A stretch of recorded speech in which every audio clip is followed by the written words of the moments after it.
¿Qué tal? ¿Cómo están? Buenos días.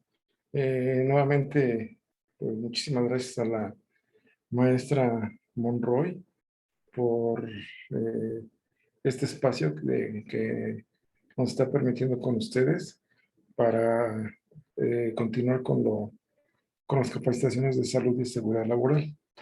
La clase pasada estábamos viendo las definiciones de lo de accidente de trabajo, enfermedad profesional, lo que la ley marca como accidente de trabajo, como una enfermedad profesional, y vimos varias definiciones en la clase pasada. Hoy vamos a ver lo que es la investigación de un accidente. Voy a permitirme compartir la pantalla y vamos a empezar con esto. Bueno, vamos a ver. Ya hay, vamos a darle completo. Ok, bueno. Iniciamos. Entonces, como les decía yo, la clase pasada vimos las definiciones, vimos lo que es un acto inseguro o condición subestándar, un acto y condición, acto subestándar o condición insegura, que son el acto, es lo que el trabajador hace, que es acto inseguro o acto subestándar, y la condición insegura o condición subestándar, que es lo que el medio de donde trabaja la persona pudiera ocasionarle la enfermedad o el accidente. Y vimos las definiciones de accidente y de enfermedad profesional. Hoy nos toca ver lo que son la investigación de accidentes de trabajo. Bueno, esto de la investigación de accidentes de trabajo, ¿para qué nos va a servir? Es para darnos las técnicas necesarias para que nosotros tengamos una adecuada investigación de los accidentes de trabajo, de enfermedades profesionales o de algún otro suceso no deseado que ocurre en nuestra fuente de trabajo. Con esas técnicas necesarias, nosotros vamos a poder llegar bien a las causas básicas de lo que nos produjo, ya sea un accidente de trabajo, una enfermedad profesional o un cuasi accidente o alguna otra situación no deseada, que cualquiera de estas tres nos pudiera haber llevado a tener daños en la persona, o sea, en el trabajador, en la propiedad y en el proceso. Que también dentro del proceso pues cabría el material, ¿no? La materia prima con la que está trabajando la persona que se accidenta. Ahora, vamos a ver, ¿qué es la investigación de accidente y para qué sirve? Bueno, ya como hemos dicho, la investigación del accidente es para que identifiquemos cómo y por qué ocurrió un suceso indeseado. O sea, cómo es que el accidente, que la enfermedad o este suceso peligroso o no deseado, cómo es que ocurrió, cómo es que se cortó el trabajador, cómo es que se cayó, cómo es que perdió la audición, cómo es que se quemó con algún químico. Entonces, la investigación del accidente es precisamente eso, nos va a ayudar a identificar el por qué pasaron las cosas. Ahora, ¿para qué sirve? Pues es para establecer las acciones que sean necesarias para que nosotros poder prevenir que ya en un futuro esto no se vuelva a repetir. Entonces, esto nos hace que nuestro sistema de gestión de seguridad sea más robusto porque vamos aprendiendo de los accidentes o de las enfermedades profesionales, que no debería de ser así, ¿no? Nosotros deberíamos estar adelante de esto, previendo esos accidentes, esas enfermedades. Pero pues cuando desgraciadamente ocurre un accidente o una enfermedad profesional, pues entonces sí ya estamos aprendiendo de ese suceso y eso nos debe de hacer que ya no se vuelva a repetir y eso nos hace que nuestro sistema de gestión de seguridad en nuestra empresa sea más robusto. ¿Ok? Bueno, también nos va a servir En un marco legal, ¿para qué nos va a servir esto?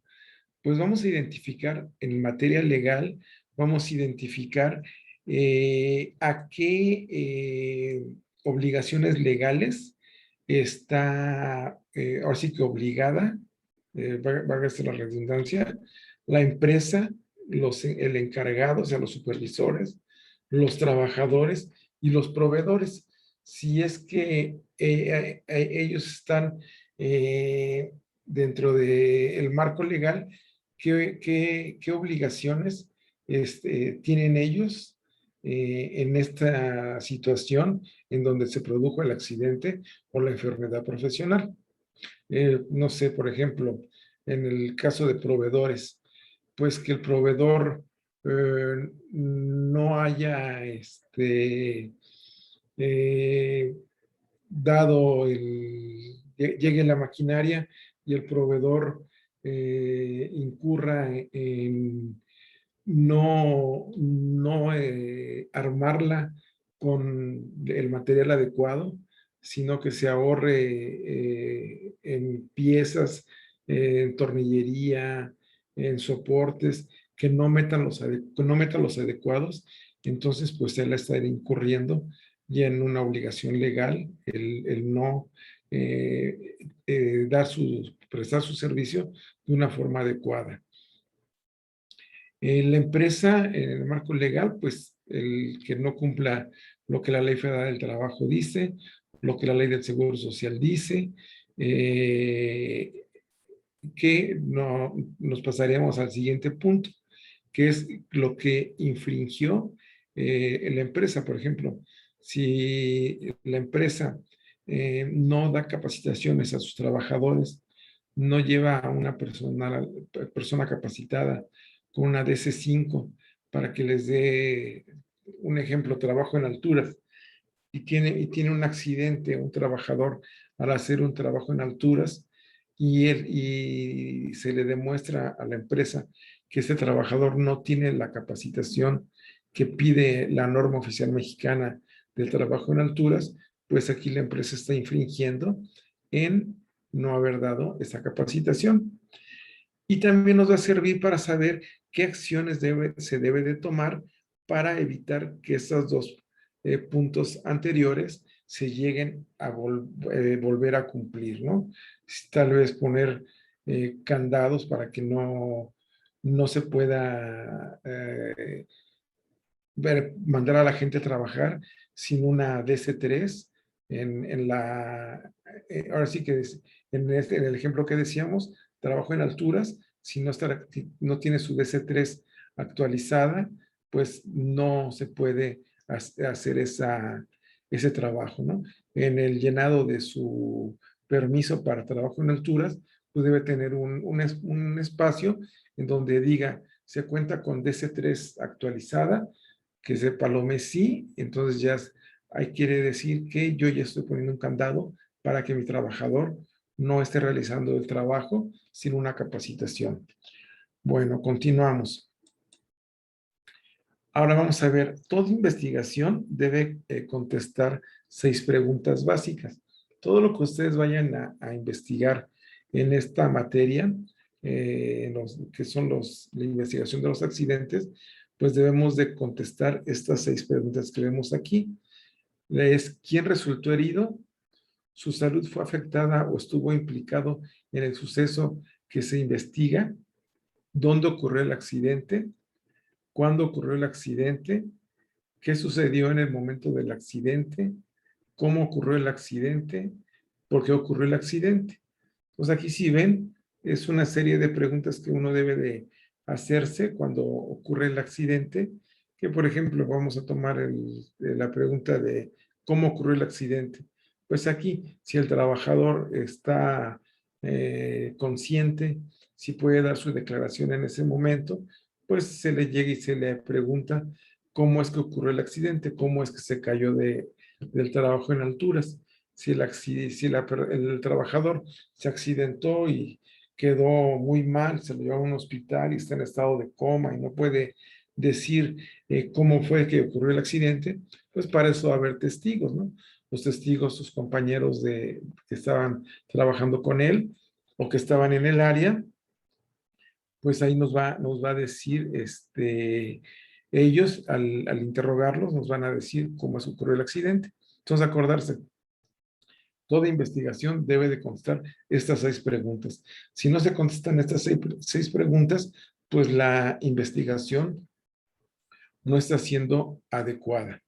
Entonces, no olviden bien esas 6 preguntas, que son las que ustedes deben de buscar que se contesten al hacer ustedes la investigación del accidente. Ahora, una buena investigación nos debe de llevar a esto que vamos a ver aquí, nos debe de llevar a las causas inmediatas y subyacentes del accidente. Debemos saber causas inmediatas y subyacentes del accidente, de lo que pasó. Si el trabajador que estaba trabajando en alturas se cayó, las causas inmediatas y subyacentes de cuando se cae el trabajador, las causas básicas de por qué se cayó el trabajador, cómo se puede prevenir que ese trabajador no hubiera caído y las medidas de protección necesarias para romper esa cadena causal. Posiblemente es una cosa que suena ilógico, pero en muchas empresas y más que en el área de la construcción se llega a ver, es que no usan el arnés de seguridad, ¿no? Entonces, una medida de protección necesaria para romper la cadena causal, en el ejemplo que les puse de cuando se cae un trabajador de alturas, pues es ponerse el arnés, ¿no? Ponerse su cuerda de vida, y así si se cae el trabajador, pues va a quedar colgando y no va a sufrir el accidente como sufrió al no usar el arnés. Entonces, una buena investigación nos debe de llevar a eso. Causas inmediatas y subyacentes del accidente, las causas básicas, la prevención y las medidas de protección necesarias.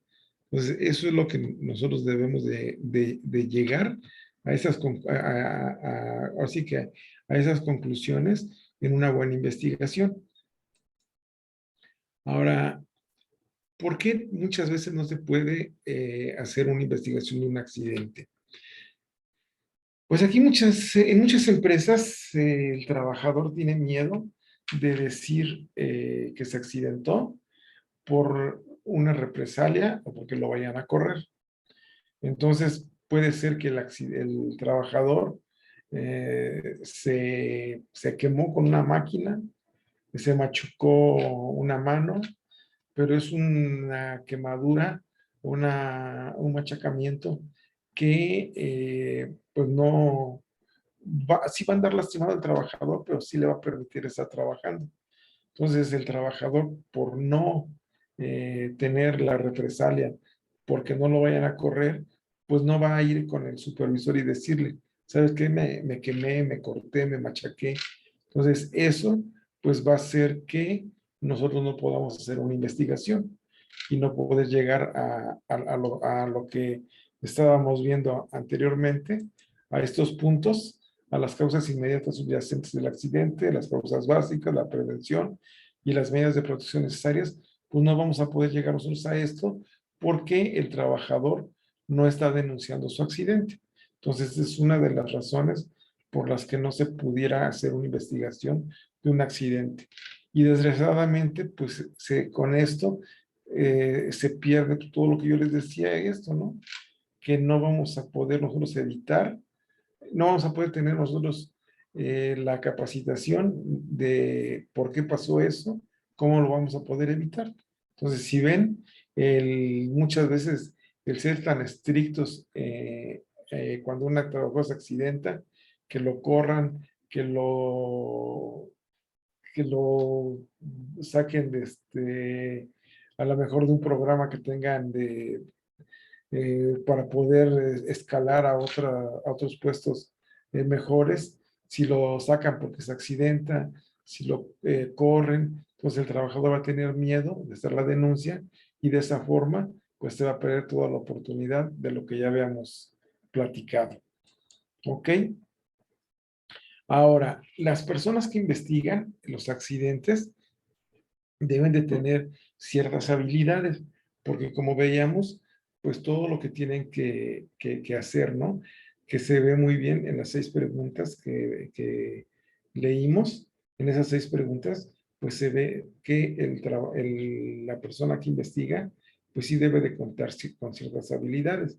Debe de ser, porque él va a ser entrevistador, o sea, él va a estar interrogando tiene que ser de una manera eficaz, de una manera, pues sin una tendencia ni a favor del patrón ni a favor del trabajador, sino un punto medio. Tiene que ser entonces un buen entrevistador, debe tener una buena comunicación verbal y escrita, tiene que ser capaz de poder tener una buena eh, plática, una buena interacción con los testigos, con los accidentados, con toda la gente que está inmiscuida en ese evento. Él debe tener una comunicación adecuada, tanto en forma verbal como escrita. La capacidad técnica, pues el que está así que investigando debe de saber bien que cómo es esa área de trabajo, cómo es esa operación, cómo se hace esa operación, si existen instrucciones de trabajo, si existen ciertas normas para operar esa maquinaria. Entonces, el que investiga debe tener una capacidad técnica adecuada para poder ser un investigador adecuado. Debe también, como veíamos en la clase pasada, de lo que se acuerdan, si lo que decíamos que es peligro y que es riesgo, también debe de identificar el peligro a que puede estar expuesto al estar haciendo las investigaciones en el área de trabajo, tanto él como las personas con las que está él, ahora sí, entrevistándose. Si están en peligro, pues tener la capacidad para identificarlo y salirse del área y no ponerse ni en peligro él ni las personas que está entrevistando. También tiene que tener una interacción. Es ahora sí que sea empático con la gente, que le caiga, no que le caiga bien, pero sí que sea una persona que no, al hablar con la gente se cierre, se ponga a la defensiva, porque él no tiene una interacción adecuada con el personal. Luego también debe tener una capacidad de deducción para que todo lo que él ha estado obteniendo de pruebas en las fotografías, en los videos, todo lo que él haya hecho para llegar al por qué pasó el accidente, debe tener una capacidad de deducción de todo eso para identificar los factores que causaron este accidente.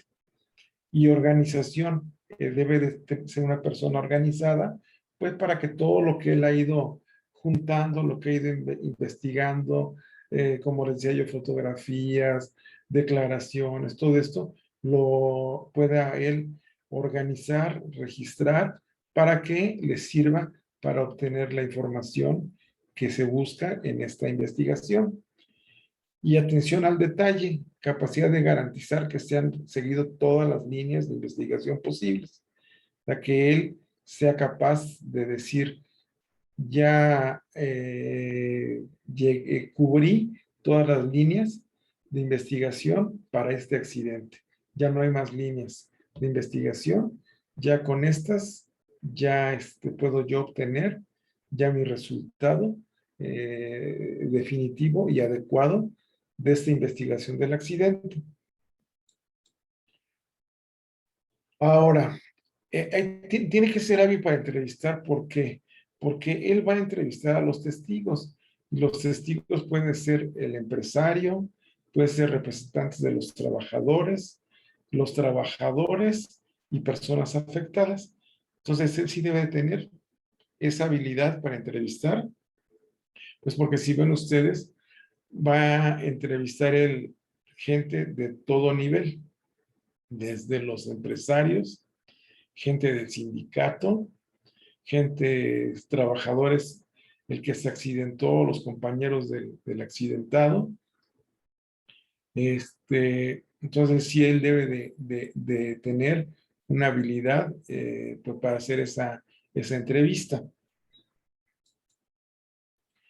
Hay una técnica para hacer una entrevista y se conoce con la palabra PACE, que es la P es planificar y preparar, la E entrar en contacto y explicar, el A es aclarar el relato y cuestionar. Aquí al cuestionar hay que tener mucho cuidado. No debe ser un cuestionamiento que sea acusatorio, porque si el que investiga llega inmediatamente a acusar al trabajador, es que tú fuiste el culpable, tú fuiste el que tuviste la culpa, ahí lo que va a obtener él es que la gente se cierre, se hermetice y la gente, compañeros de trabajo del accidentado, pues en apoyo a su compañero, van a hermetizarse, no van a decir las cosas como pasaron, y entonces ya esa investigación ya no sirvió de nada. Entonces sí, el cuestionar, pero no es acusatorio, es cuestionar de una forma que sea, que vea la gente que es para poder llegar a algo que les va a beneficiar a todos, no para acusar al accidentado o a quien produjo esa condición insegura para que se accidentara. Luego la C, que es de cierre, y la E es de evaluación.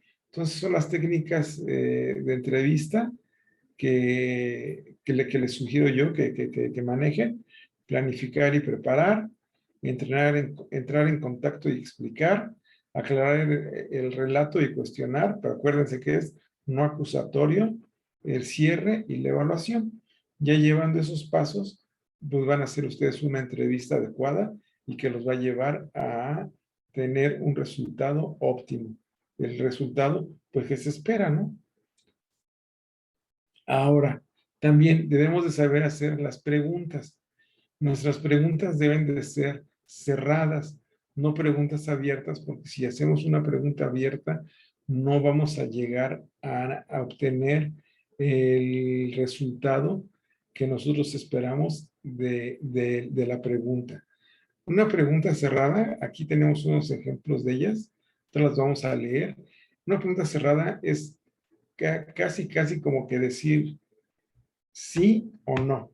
Casi va a contestar la persona sí o no.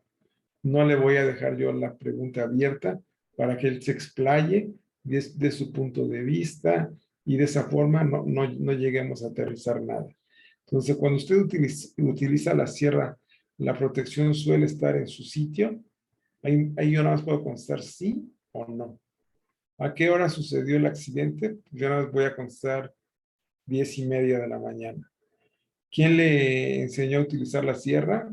Pues el supervisor Juanito Pérez fue el que me enseñó a usar la sierra. ¿Sabe dónde están las instrucciones de uso de la sierra? Puedo decir sí o no. Esas son las preguntas cerradas. En esta última pregunta la quise poner aquí como un ejemplo de una pregunta abierta, que sería así. ¿Por qué debe usted saber dónde están las instrucciones de uso de la sierra? Si yo hago esta pregunta, ya voy a entrar a dejar que el trabajador me diga el por qué él debe, debe de saber dónde están las instrucciones. A lo mejor va a decir, no, es que yo no necesito saberlo. O, no, pues yo lo necesito saber porque voy a usar la sierra. O yo no lo necesito saber porque yo nada más llego, uso la sierra, pero el mecánico es el que debe de tener esa instrucción porque es el que la repara. Entonces, si dejamos una pregunta abierta, así como esta última, no nos va a servir de nada. ¿Ok? Bueno, entonces, seguimos. Bueno, ahora vamos a ver etapas principales de la investigación de un accidente. Aquí hay 6 etapas principales para la investigación del accidente, que van a ser estas. La primera, vamos a hacer va a ser la preparación previa al comienzo de la investigación. Ahí vamos a ver todo lo que vamos a hacer nosotros, qué vamos a requerir, si vamos a requerir nada más papel y lápiz, si vamos a requerir cámara fotográfica, cámara de videos, si vamos a requerir una grabadora para tomar el testimonio de la gente, todo lo que vamos a nosotros a usar o lo que se va a requerir en esa etapa es la etapa de preparación previa al comienzo de la investigación. Luego ya vamos a pasar a la recopilación de la información. Es cuando ya nosotros nos vamos hacia el lugar del accidente, ya para empezar a recopilar la información de lo que ocurrió, con las preguntas que se acuerdan que a un inicio vimos, las 6 preguntas que vimos. Ya que se tiene todas esas preguntas contestadas, que se entrevistó con todas las personas que eran afectados, los compañeros, los supervisores, ya que se hizo todo eso, uno analiza la información que se obtuvo. Ya el analizar eh, toda esta información obtenida nos va a llevar a la etapa 4, que es identificar las medidas preventivas o de protección. Ya al analizar la información, yo voy a saber que si, por ejemplo, el trabajador que se cayó de alturas, pues yo voy a saber que no estaba capacitado. Entonces, una medida preventiva, pues que cada año se le dé su capacitación de trabajo en alturas, de la norma oficial mexicana de trabajo en alturas, que se dé esa capacitación cada año, que el trabajador tenga su DS3, o de protección, pues que yo debo de saber que el trabajador debe de saber que si va a hacer un trabajo en alturas, pues debe de llevar un arnés para protegerse de la caída. Que si el trabajador se cae, el arnés le sirva para que quede suspendido, pero sin lesionarse. Luego ya pasaríamos a la etapa 5, que es implementar un plan de acciones. Más adelante lo vamos a ir viendo esto, pero ya el plan de acciones es cómo se estaría lo que vimos arriba de las medidas preventivas o de protección, cómo estaríamos, es como calendarizar, cómo se calendarizarían esas medidas preventivas o de protección para aplicarlas para que ya no pase otra vez otro accidente. Y ya lo último de la investigación, pues es el redactar el informe o el documento con el que se va a cerrar esta investigación, que es muy importante porque es lo que va a quedar como evidencia de todo nuestro trabajo al hacer la investigación del accidente, en el ejemplo que puse, del trabajador que se cayó. Entonces, estas son las etapas, las 6 etapas principales de la investigación de un accidente. Aquí vamos a verlas un poquito más adentrados. Bueno, que preparación previa al comienzo de la investigación, pues asegurarse muy bien que conocen la legislación en materia de seguridad y salud en el trabajo, que conocen muy bien las normas oficiales mexicanas de la Secretaría de Trabajo y Previsión Social. Eh, eso es importante, ¿no? Que la persona que va a hacer esa investigación sepa bien la legislación. Recoger toda la información o expedientes que se tengan del lugar donde fue el accidente. Si se tiene, por ejemplo, estudios de iluminación, estudios de ruido, estudios de vibración, si la maquinaria tiene, donde se produjo el accidente, tiene instrucciones de trabajo, si se tiene un análisis de riesgo para el uso de esa maquinaria, todo eso se debe de recopilar y también por parte del trabajador, pues se debe de recopilar pues, la edad, la antigüedad en el puesto, su estatura, su peso, todo lo que nos sirva para hacer esta investigación, pues es lo que nosotros debemos de recopilar, tanto del lugar del accidente como del trabajador.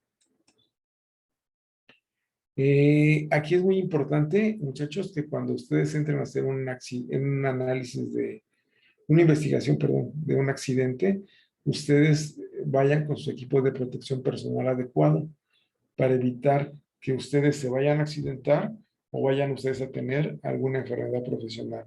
Entonces sí deben estar usando equipo de protección personal adecuado para el ingreso al área en donde ocurrió este accidente. Y también deben de, ya cuando van a entrar, pues deben de estar seguros que llevan todo lo necesario para hacer su investigación. Como yo les decía, a lo mejor son cámaras fotográficas, cámaras de video, grabadoras de voz, papel y lápiz, todo lo que ustedes van a requerir para hacer esta investigación, pues deben de asegurarse que lo tienen ya listo cuando van a entrar a el área del accidente o de la enfermedad profesional. Ahora, la recopilación de la información la vamos a manejar de tres formas que son testimoniales, que pues ahora sí como su nombre lo dice, es información obtenida del agente, del accidentado, de los compañeros de la persona accidentada, del supervisor, del gerente, de todos los que están inmiscuidos, pues va a ser la información, es evidencia testimonial. Evidencia física, pues, por ejemplo, puede ser que la máquina se haya roto piezas, ustedes tengan que tomar una pieza de esa maquinaria y llevarla para que se investigue el por qué se rompió, qué originó esa ruptura. Tal vez tengan que tomar muestras de polvo o de químicos y también llevar el equipo de protección personal que se estaba usando para ver si era el adecuado, si estaba en una forma cuidada, en una forma como lo pide su hoja de seguridad del equipo. En el ejemplo que les puse yo por eso les puse yo el trabajador que se cae, nos dice que un arnés no debe de lavarse con jabón. Un arnés está para ciertos kilos, es nada más, nos va a servir. La mayoría de arneses sirven más para 140 kilos. Y también un arnés, cuando se llega a usar una vez, que si se llega a caer un trabajador y ya queda suspendido, y ese arnés se ve como si estuviera todavía funcional, ese arnés ya no sirve.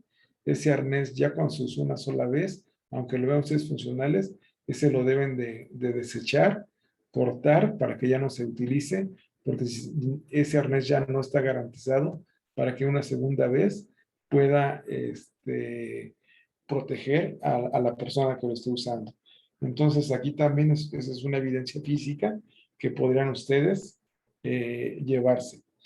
Y la evidencia documental, pues ahí van ustedes a saber si la maquinaria tiene instrucciones de trabajo, si estaba haciendo trabajo en alturas, tenía su permiso para trabajo en alturas, si había una instrucción de cómo era esa operación que iba a hacer en las alturas, todo eso que hay en documentos, ustedes lo deben de recopilar. ¿Ok? Luego, al analizar la información, ya que la tenemos recopilada, pues tenemos que pasar a analizar la información. Sería organizarla y analizarla, ya que tenemos todo lo que entramos a buscar, pues ya la organizamos, la analizamos, y esto para qué va a ser, ¿Para qué la vamos a organizar y para qué la vamos a analizar?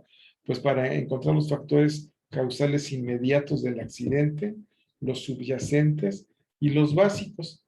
Eso sería para lo que nos sirve organizarla y analizarla.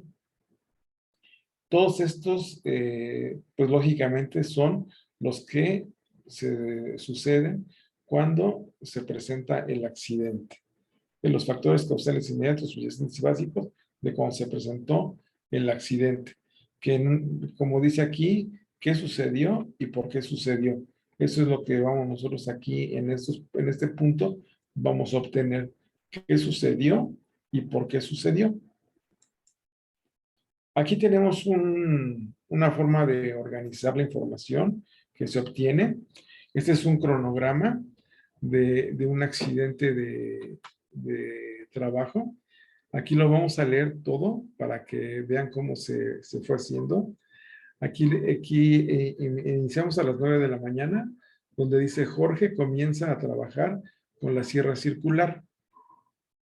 A las 10:10 la sierra se rompe de nuevo. A las 10:20 Juan de mantenimiento repara la sierra. A las 10:45 Jorge comienza a trabajar con la sierra otra vez.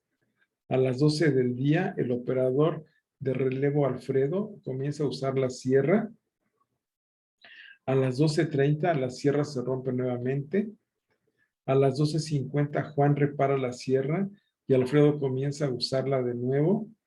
A las 13:03 Jorge comienza a trabajar con la sierra otra vez. A las 13:18 Jorge tiene un accidente, se corta la mano con la hoja de la sierra. Y a las 13:25 la ambulancia llega y se administran los primeros auxilios. Como si ven ustedes, aquí hacen un cronograma de cómo fue que ocurrió el accidente. Este cronograma nos va a servir para analizar nosotros en dónde pudiera estar el motivo, la falla de ese accidente. Que para el analizar la falla, pues vamos a tener varios métodos para analizar la falla. Aquí vamos a ver uno que se llama diagrama del árbol. Aquí lo vamos a poner. Ustedes, ¿qué es lo que pasó? ¿Qué accidente estamos investigando? Jorge tuvo un accidente, se cortó la mano con la hoja de la sierra. Y ustedes van a decir, ¿por qué? Aquí, al decir ustedes el por qué, ustedes tienen que decir, ¿por qué es que se corta la mano Jorge? Aquí Jorge utilizaba la sierra, la hoja de la sierra estaba en funcionamiento, representando un peligro. La mano de Jorge tocó la sierra. Entonces, estas tres causas, pues sí están presentes. Jorge utilizaba la sierra, ¿por qué? Aquí vamos a ver, para cortar madera, dice, ¿por qué?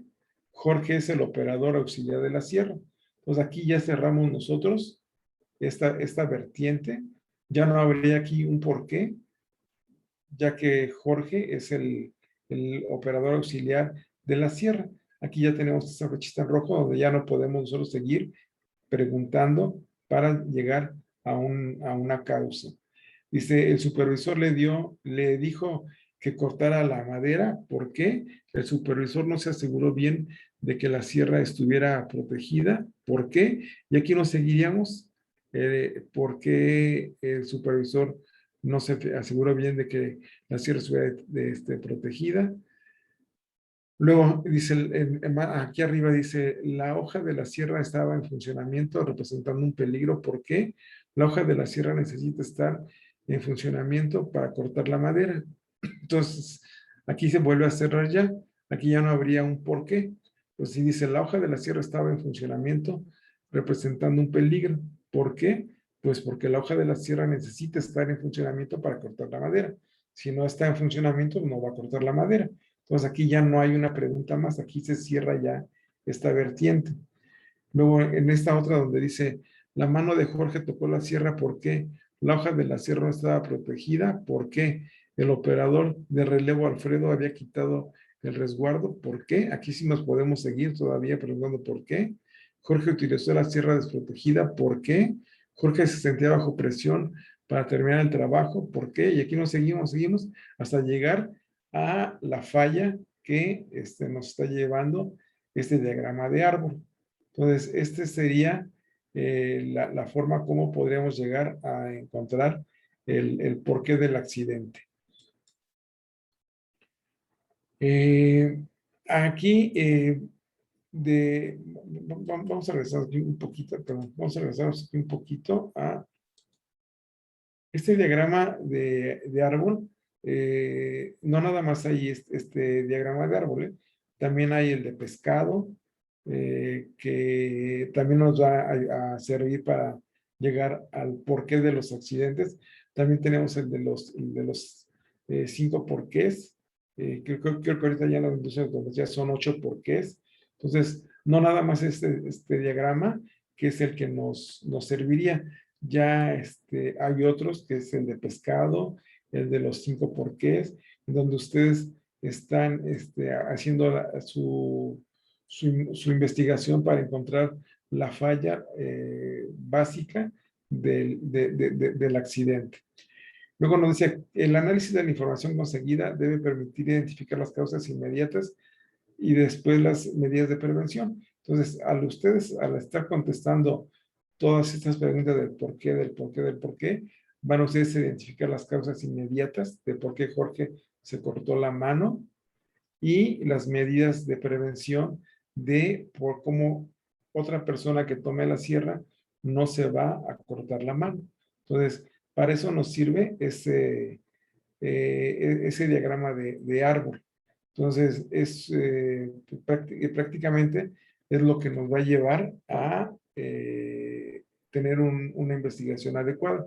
Por eso les digo que una investigación en donde se llegue a que el trabajador es el culpable del accidente no está siendo bien llevado ese diagrama de árbol, porque se estarían como evitando ciertos procesos en donde ya nada más se llegaría a que Jorge fue el culpable por meter la mano, pero no se llega a analizar por qué no estaba la protección, por qué Jorge mete la mano si no había la protección, por qué el otro operador quitó la protección, o por qué el mecánico no le puso la protección. Entonces, no nada más nos debemos de quedar con que el trabajador es el culpable, y ya se cierra la investigación. Hay que llegar bien, como dice aquí, identificar las causas inmediatas y después ya las medidas de prevención. ¿Ok? Bueno, ahora vamos a ver. Hay 13 categorías de fallas humanas en un accidente. Las vamos a tener, las vamos a dividir en 3. La primera, que es basada en comportamiento. Aquí es el comportamiento que tiene el trabajador ante el accidente. Podemos, como dice este ejemplo, cuando se conoce la tarea, pero se realiza de forma incorrecta, o sea que ahí el trabajador conoce la tarea, pero la realiza de forma incorrecta. Entonces, ahí es la competencia del trabajador. Sí tiene la competencia para realizar la tarea, pero esa tarea, aún con esa competencia, él la realiza de forma incorrecta. Puede ser porque a lo mejor tenía mucho trabajo, puede ser porque tenía mucha presión para terminar rápido el trabajo, puede ser porque ya era muy tarde y ya se quería ir, pero sí tiene la competencia para utilizar esa maquinaria. Porque dice, cuando se conoce la tarea, pero no se realiza, pero se realiza de forma incorrecta. Ahí se tiene la competencia. ¿Qué es al revés? Cuando no se conoce la tarea, pero se realiza. Ahí el trabajador no tiene la competencia para hacer esa tarea, pero aún con eso, él toma la decisión y realiza la tarea. Entonces ahí no se cuenta con la competencia. Luego la otra es basado en normas. Aquí puede ser que basado en el conocimiento, por ejemplo, no existe una norma para una determinada situación y el operador toma una mala decisión basado en su propio conocimiento. Aquí en norma más bien entraría como que no existe una instrucción de trabajo de la operación. Una instrucción de trabajo es donde va a decir, Jorge toma la sierra, verifica que esté la guarda colocada, que la sierra, el disco esté bien sujeto, toma la sierra con la mano dominante, la pone en un ángulo X, empieza a cortar la madera. Esa es una instrucción de trabajo. Entonces, muchas veces, a lo mejor no existe esa norma, no existe esa instrucción de trabajo, y el trabajador, aún así, sin que exista esa instrucción de trabajo, pues realiza la tarea. O si existe esa instrucción de trabajo, a lo mejor él no la conoce y, y él de todos modos hace la tarea. Y la última, que serían las infracciones, que sería cómo romper las normas e intentos deliberados para hacer fracasar un sistema de trabajo. Muchas veces el trabajador, aunque tenga su instrucción de trabajo, no la quiere llevar a cabo así, por una cosa deliberada, para hacer fracasar esa instrucción de trabajo. A lo mejor en muchas empresas los mismos operarios hacen sus instrucciones de trabajo, y a lo mejor había dos operadores en esa maquinaria que les pidieron que hicieran su instrucción de trabajo. La instrucción de trabajo de Jorge gana, la de Pedro no queda como instrucción de trabajo, y Pedro, al hacer el trabajo, pues va a decir, pues la instrucción de trabajo que hizo Jorge, voy yo a hacer que deliberadamente tenga una falla y fracase el sistema que Jorge está proponiendo. Entonces, es una infracción a una instrucción de trabajo, que sería pues, una norma interna de la empresa. Luego tenemos los fallos en los accidentes de trabajo. Se clasifican en dos grupos, que va a ser el factor humano y el factor laboral. Dentro del factor humano vamos a tener la capacidad física, tamaño y fuerza, competencia, conocimiento, habilidades y experiencia, fatiga, estrés, autoestima, alcohol y drogas.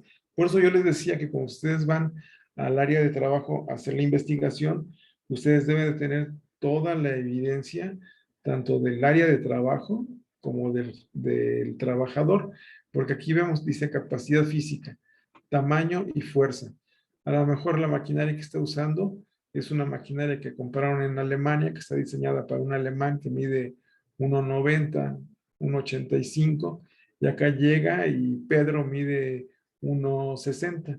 Entonces, debemos de saber la capacidad física, el tamaño y la fuerza que se requiere para usar esa maquinaria, la competencia, si tiene los conocimientos y habilidades y experiencia para usar esa maquinaria.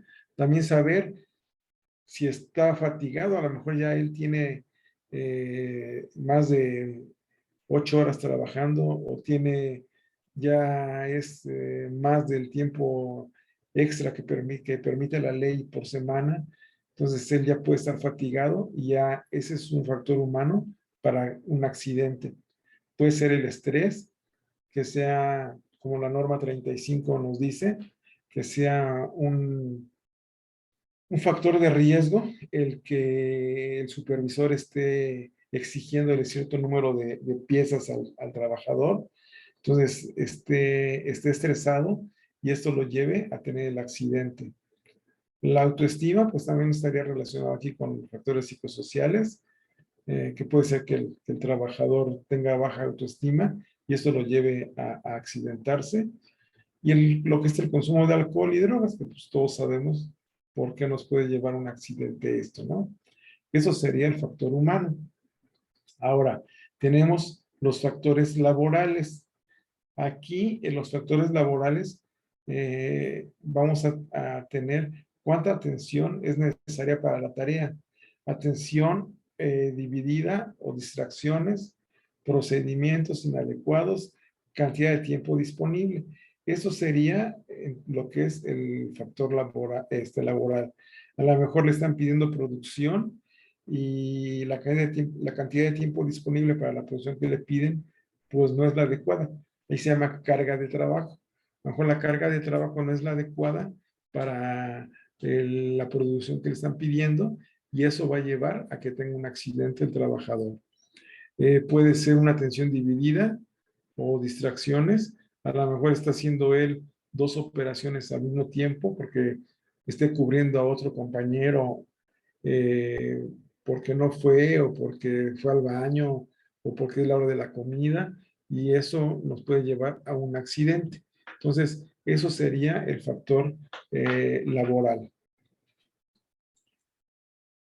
Los factores organizativos, pues aquí es mucho lo que marca la norma 35 de factores psicosociales, presión del trabajo, turnos extensos, disponibilidad de recursos suficientes, calidad de la supervisión, gerencia comprometida con la salud y seguridad del trabajo. Entonces aquí es prácticamente esto, que es la norma 35 de la Secretaría de Trabajo y Previsión Social, que es la de factores psicosociales, y la mayoría de las empresas, cuando se hace el cuestionario de esta norma de la de factores psicosociales, la mayoría de las empresas donde salen mal es la calidad de la supervisión.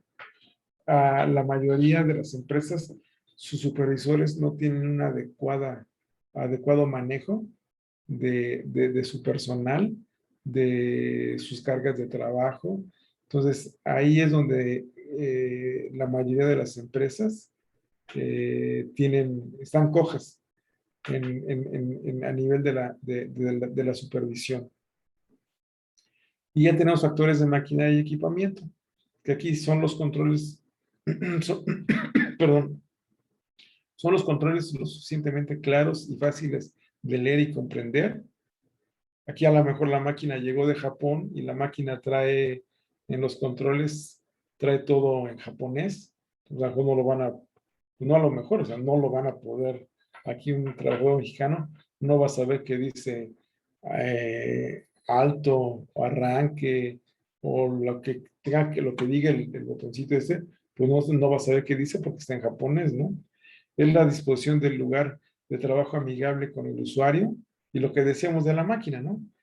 Que de una máquina que está diseñada para un alemán de 1,90 y llega aquí para un mexicano que mide 1,60, pues ya tenemos un factor de maquinaria y de equipamiento que nos va a llevar a un accidente de trabajo o de una enfermedad profesional. ¿Ok? Por identificar las medidas de prevención o de protección. Aquí ya, después de que analizamos todo lo anterior, aquí ya estamos llegando ya sabemos qué sucedió y por qué. Ya tenemos nosotros el qué sucedió y por qué sucedió. Entonces aquí lo que vamos a sacar nosotros en este punto son las medidas de protección que se requieren para que esto que sucedió y por qué sucedió no vuelva a ocurrir. ¿Ok? Entonces aquí como dice, debe ahora identificarse todas las medidas de protección que si hubieran estado presentes habría evitado que el accidente ocurriera rompiendo la cadena de acontecimientos que llevaron a este. Entonces, acuérdense, ya tenemos lo que sucedió y por qué. Ahora vamos a obtener las medidas de protección que se requieren para que esto no se vuelva a presentar. ¿Ok? Ya que tenemos estas medidas de protección, ¿qué se requiere ahora? Necesitamos tener un plan de acción. Aquí en este plan de acción, de las medidas de protección, se requiere saber si van a ser aplicadas de una forma inmediata para que no vuelva a ocurrir el evento que no queremos que pase, si pueden estar aplicadas en una semana, en 15 días, en un mes. Entonces ustedes van a calendarizar ese plan de acción, lo calendarizan ustedes para ir implementando esas medidas que se requieren para que no tengan otra vez el accidente. Y aquí lo dice, algunas pueden requerir de una implementación inmediata, como decía yo. Por ejemplo, instale un nuevo resguardo de protección a la maquinaria. Otras pueden requerir de más tiempo. Por ejemplo, instalar un sistema de ventilación local o completar una evaluación de riesgo detallada. Y eso sí, ya que se tenga esta plan de acción, lo importante es darle seguimiento, porque si no le damos seguimiento, todo lo que hicimos no va a servir de nada. Si no le damos el seguimiento, si no decimos, quedamos que vamos a hacer X cosa de forma inmediata. Ya vamos, ya se hizo, pero a los 15 días tenemos que hacer esta otra cosa para que ya no vuelva a ocurrir. Si a los 15 días yo no voy a dar el seguimiento, ya pasa 2, 3 meses y no se ha ido a dar ese seguimiento de que si a los 15 días se hizo el paso 2, pues todo lo que hicimos anteriormente va a la basura. No sirvió de nada. ¿Ok? Y ya ese es el último punto, que sería redactar el informe o documentar la información. Aquí sí es importante que se haga una redacción adecuada, que se haga en una forma legible, en una forma entendible este reporte, porque va a ser, hagan de cuenta, es como un libro de estudio que va a tener la empresa en su acervo para evitar accidentes en sus áreas de trabajo. Entonces aquí sería pues ahora sí que nuestra biblioteca interna, estos informes que se van a redactar después de la investigación del accidente. Bueno, ya perdón. Aquí con esto terminamos cómo se hace una investigación de un accidente. Ahora, aquí vamos a ver nosotros un accidente. Vamos a ver cómo es que ocurre un accidente y cómo se va investigando. Esta es una fábrica en León, Guanajuato, de zapatos. Aquí hubo un accidente de un trabajador, de un suajador, en una máquina donde suajan la suela del zapato. Hubo un accidente que vamos a ver.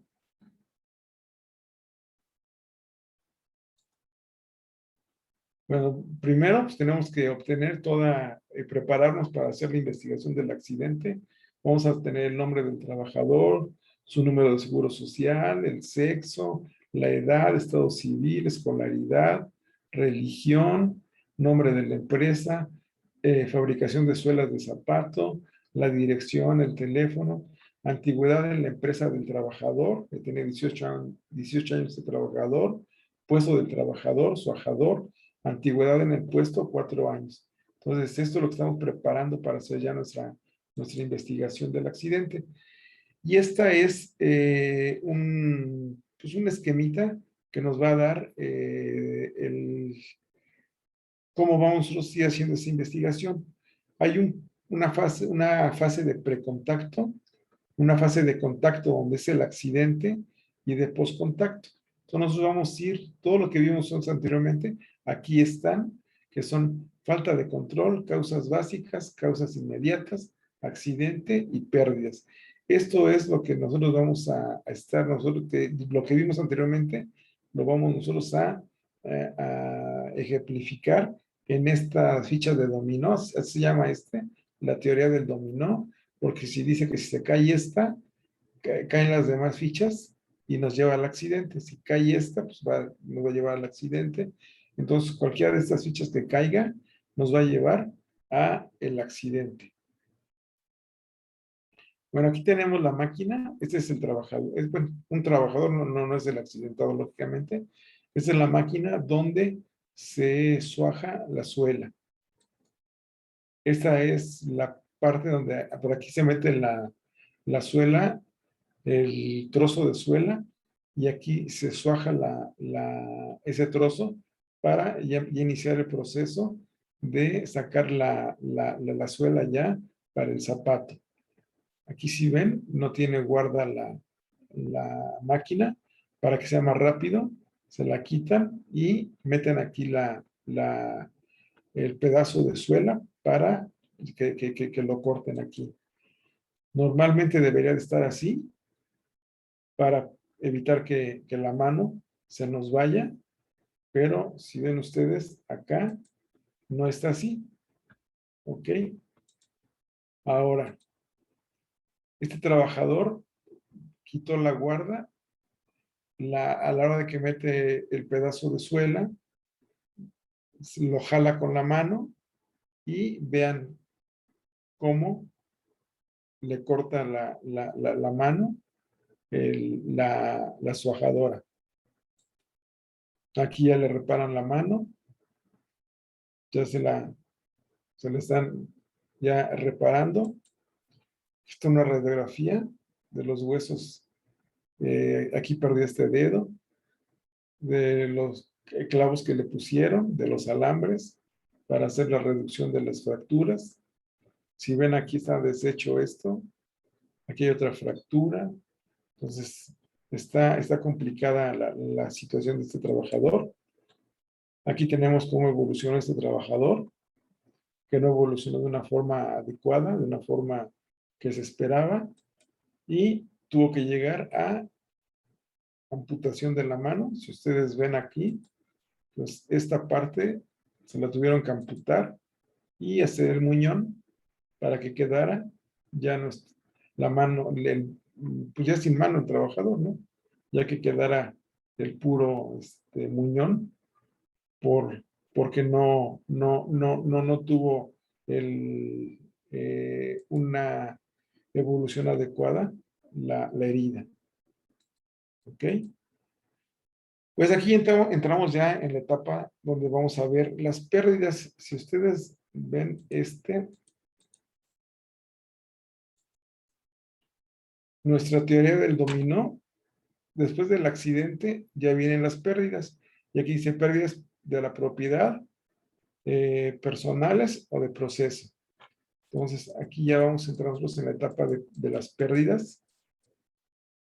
Pérdidas. Propiedad, pérdida económica al aumentar la prima de riesgo para la empresa, contratación de nuevo personal para suplir al trabajador accidentado o reubicación de otro trabajador, incrementándole su carga de trabajo. Proceso, disminución en la producción en esa jornada sin requerir paro prolongado de labores personales. El trabajador lesionado presentó pérdida física de mano y mitad distal de antebrazo izquierdo. Económicas, pues pérdidas al percibir un salario menor al que recibía debido al subregistro ante el IMSS de su salario. Aquí quiere decir que este trabajador no lo tenían registrado con el salario que estaba él dado o sea, él recibía, él estaba dado de alta con un salario menor.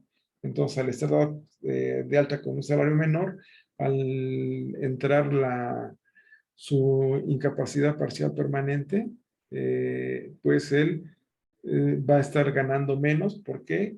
Por el subregistro de su salario ante el IMSS. Los accidentes, causas inmediatas, condiciones peligrosas, falta de guarda y mecanismos de protección de la máquina, ausencia de dispositivos de paro de emergencia. Se me olvidó, esa máquina no tenía un paro de emergencia. Entonces, si el trabajador hubiera tenido un paro de emergencia, pues a la hora de que se le va la mano en la máquina, y él bien pudo haber metido el paro de emergencia y no haber entrado todo el brazo en la máquina. Entonces, faltó el paro de emergencia, el acto inseguro, su operación inadecuada de la maquinaria, exceso de confianza, ya tenía 4 años trabajando en ese puesto, falta de supervisión periódica del manejo de la maquinaria por el trabajador, accidente, causas básicas, factores de trabajo, diseño inadecuado de la máquina cortadora, factores personales, el trabajador incurrió en un exceso de confianza, omisión de las medidas de operación adecuada de la maquinaria cortadora, modificación de una pieza de protección, ya que se acuerdan ustedes que él levantó esa guarda, la levantó Entonces las navajas las dejó completamente descubiertas y quedaron, pues, su mano quedaba expuesta a la hora de meter la pieza de la suela a la maquinaria. Accidentes causa raíz, ausencia de manuales de capacitación para la operación adecuada de la maquinaria, falta de organización de equipos de seguridad e higiene. O sea, si ven, es una empresa pues muy pequeña, una empresa que no se ve que tenga nada de seguridad e higiene, falta de programas de prevención de accidentes y de capacitaciones sobre los mismos, escasa o nula supervisión de la forma en la que se opera la maquinaria. Pues todas estas, si ustedes ven la imagen de la empresa, pues todo lo que veíamos nosotros ahorita, si ven, es una empresa que primero no tiene 5 S, está todo tirado por todos lados, si ven, no hay orden y limpieza. Entonces aquí no hay ni equipo de protección personal que se vea que usen ellos, menos va a haber todo lo que nosotros estamos viendo, viendo aquí en donde, aquí en esto que nos dice esto, ¿no? Esto de la causa raíz, pues es una empresa que no va a cubrir estos puntos. ¿Ok? Bueno, en conclusión, la seguridad no se puede disociar de los objetivos principales de la empresa, ni se debe considerar una actividad satélite, pues genera beneficios para todos. Entonces, la seguridad debe estar en todas las empresas, así como el trabajador llega en la mañana a trabajar, así es como debe de salir en la tarde hacia su casa. Eso es lo que nosotros debemos de enfocar, en ser prevencionistas, estar previendo que no pasen los accidentes de trabajo, las enfermedades profesionales. Entonces, esa es nuestra misión. Los que les guste esto de la seguridad y salud en el trabajo, van a ver que conforme vayan ustedes adentrándose en esto, se les tiene que ir metiendo en su cabeza prevención, prevención, prevención, prevención. Sin prevención, no tenemos nada. Vamos a tener lugares de trabajo inseguros, tanto por accidentes como por enfermedades profesionales. Entonces, con esto concluimos la plática de hoy. Ese es mi teléfono, nuevamente se los dejo, mi correo electrónico. Si tienen alguna duda, pues ahí estoy a sus órdenes, me pueden marcar por teléfono o mandarme un WhatsApp o bien mandarme un correo y yo con gusto se los contesto. Y le doy nuevamente las gracias a la maestra por la oportunidad de habernos dado. Todavía vamos a seguir viéndonos, ya casi terminamos, pero todavía vamos a seguir viéndonos para esperar que algunos de ustedes, esperar que muchos de ustedes quieran entrar en esto de la salud y seguridad laboral. Eh, si tienen dudas, quieren saber más de esto de la salud y seguridad laboral, pueden contactarme. Yo, como les decía la otra vez, soy el presidente del Colegio de Médicos de Empresa de Querétaro. Ahí hay enfermeras laborales, tenemos TUMS también, tenemos ingenieros y sesionamos cada mes. Los podemos invitar a que al que quiera estar en la sesión, lo podemos invitar. Ahorita están siendo vía Zoom, lo podemos invitar para que se adentre más a lo que es la salud y seguridad laboral. Pues muchas gracias, maestra, nuevamente, y me despido y espero haya servido y haya quedado claro este tema. Muchas gracias y que estén muy bien. Saludos.